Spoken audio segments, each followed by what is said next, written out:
The next best thing to actually watching games has been The Last Dance. Thank you, ESPN, for releasing this thing early. Night 2 wasn't as magical as Night 1, but it was still the best 2 hours of TV of my week. Let's not waste any time and get into the 5 biggest takeaways from episodes 3 and 4 of The Last Dance. Hey guys, it's Casey Kiernan, host of the AM Hoops YouTube channel. Thank you so much for watching. Hit subscribe, hit notification bells. It really helps out the channel. Let's get into the biggest takeaways from The Last Dance. So takeaway number 5 of Night 2 was the Bulls' handling of Dennis Rodman. Now, I wasn't shocked by Dennis Rodman's behavior. We know all that already. That's old news.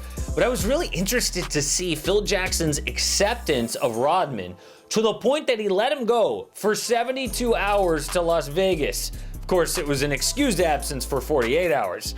There's so many coaches who would never allow that. If you have any doubt this is a players' league or the NBA is different from every other sport, just look at the Bulls' handling of Dennis Rodman.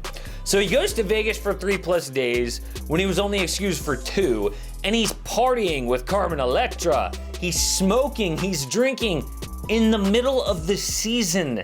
Now, the one big criticism that I have from the Dennis Rodman part, Night 2 of The Last Dance, or The Last Dance documentary so far, is where are the new stories? I thought with all this behind the scenes footage that was locked away for decades that we weren't supposed to see, and all these exclusive interviews, we would get stories that had been buried for years. Instead, it's just a deeper look at what we've already known, but it's still been a lot of fun to relive those old stories, especially with Dennis Rodman. I mean, it's not like he was 22 years old and would just bounce back. He was 36 years old at the time.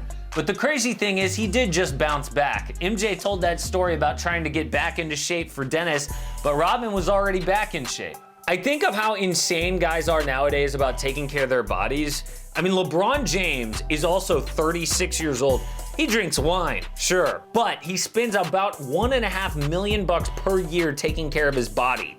There's that plant-based or vegan diet trend in the NBA, all to extend guys' careers. It is crazy to see on Night 2 how different things were just a few years ago, really. Another takeaway from Night 2 and the Rodman spotlight was really, you have to be great to excel in the NBA. I mean, we saw that old footage of Dennis Rodman when he was in college. He was like the Michael Jordan of that team, right? He had the outside shot. He averaged over 20 points. How different is that than his NBA game? I mean, the NBA really whittles your game down to what your elite skills are. For Rodman, it was rebounding and defense, and that's why Michael Jordan is not human. So the number 4 takeaway is another great MJ montage. So far, none of the 4 episodes have let us down, but if that happens in the future, we can count on MJ to save the day. Every episode has these Jordan montages of him playing with some badass throwback song. On Night 1, it was Jordan against the Celtics, and on Night 2 of The Last Dance, it was him in the late 80s when Doug Collins was coaching with Prince.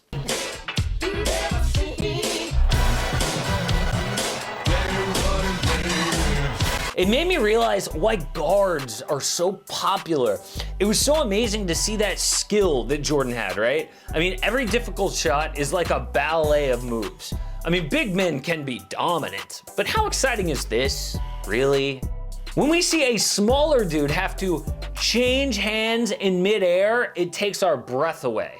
I mean, as great as the storytelling is in this documentary, and it's great, those little segments of just watching MJ play with music are like some of the spotlights. And that's what separates this from other great sports documentaries. I mean, Hoop Dreams is really about race and class and education.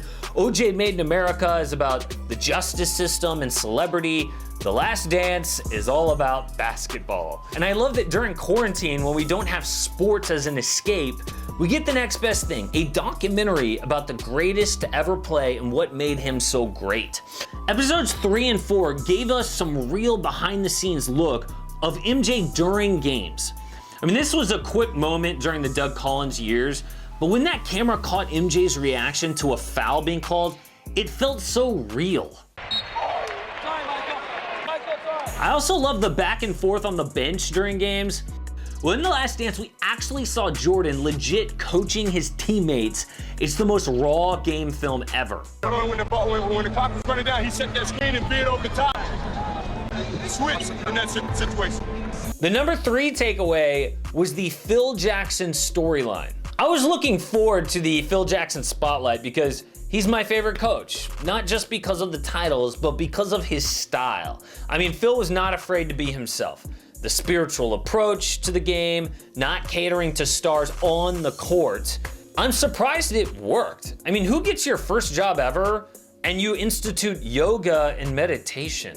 And I always knew the story about Phil going to Michael and saying, look, you're never gonna win titles the way you've been playing. You're gonna have to share the ball. If you wanna win a championship, I'm not sure you're ever gonna win a scoring title again. But to actually hear them tell that story was awesome. I mean, the Bulls went from the Michael Jordan show to more of a team game. I mean, look at how much MJ loved Doug Collins. And of course he did. It was all about Jordan at that time. Winning MVPs, scoring titles, but the secret to winning championships is playing a team game, even if you're as great as Michael Jordan. It took someone as unique as Phil Jackson to convince the greatest player ever of that fact. I wish players today like Carmelo Anthony or James Harden or Russell Westbrook would learn that individual stats are great, triple doubles are awesome, but they don't win titles. I also love the film of Phil's playing days. He was and is so gangly, like the longest arms ever.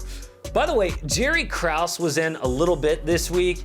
I still can't get over that he would want Phil Jackson to stop coaching this team after 5 straight titles, knowing it meant Jordan would leave. And that he said it in the media in the middle of the season. But that video of Jerry Krause and Scottie Pippen dancing after finally beating the Pistons was awesome.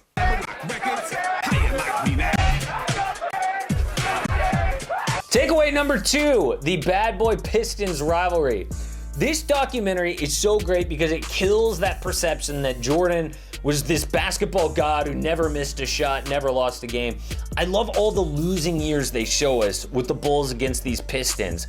It really showed us how much they earned that first title. It showed how much Michael had to change his mentality and his approach to finally get over that hump. It took a lot of guts from Jerry Krause to fire Doug Collins, who got them to the conference finals, to hire a first-time NBA head coach. Oh, and I could just hear all the good old days people too. Oh, the good old days when players could still hit each other. Oh, the good old days when players weren't best buddies and they still hated each other. They actually have a point. It was pretty cool to see how much that rivalry was still alive. I mean, there was legit hate from Michael Jordan and even Isaiah Thomas. I've always known that some athletes look at their game as just a paycheck or a way to get rich and take care of their families, which is cool. But when they actually care as much, or maybe even more than us fans, that's the best. Also, the explanation of the Jordan rules that the Pistons had to stop MJ was fascinating. Can you imagine how different James Harden's game would have been back in the day? Dude gets to the line like 15 times a game because people breathe on him the wrong way. Jordan was clotheslined every other play. And the number 1 takeaway is we are getting deeper inside the mind of Michael Jordan. Besides seeing Jordan play, I think the biggest promise this documentary made us was we'd get to see the raw mindset that made Michael Jordan different. On night 2, we got to see it a little bit more. The line that stuck out to me most was when the Bulls won that first title, and his teammates said the only emotions that they ever saw from Jordan were frustration and anger, and they were legit shocked to see him cry with the Larry O'Brien trophy. Scottie Pippen had all the physical tools. He was a freak, the original point forward. He did not have the killer instinct that made MJ so special. Jordan had it, Kobe had it, and it's amazing to see up close. My favorite moment of MJ's competitive spirit, though, was when he knew each of the Chicago newspaper writers and what they had predicted in that Cavs series. Of course, he proved them all wrong with The Shot, which the documentary beautifully built up. But it was another week and still no Jordan bully moment that shocked us. I mean, I was told that the video of him and Scotty Burrell and the team playing was gonna be brutal. It wasn't. Jordan gave him a hard time about partying with multiple women, but Jordan recently said it would be hard to watch, but it was no big deal. I'm telling you, the Jordan trash talk better get a lot worse or it was way overblown.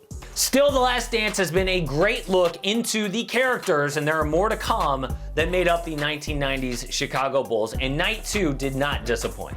Support AM Hoops and click subscribe. Don't miss a daily NBA video.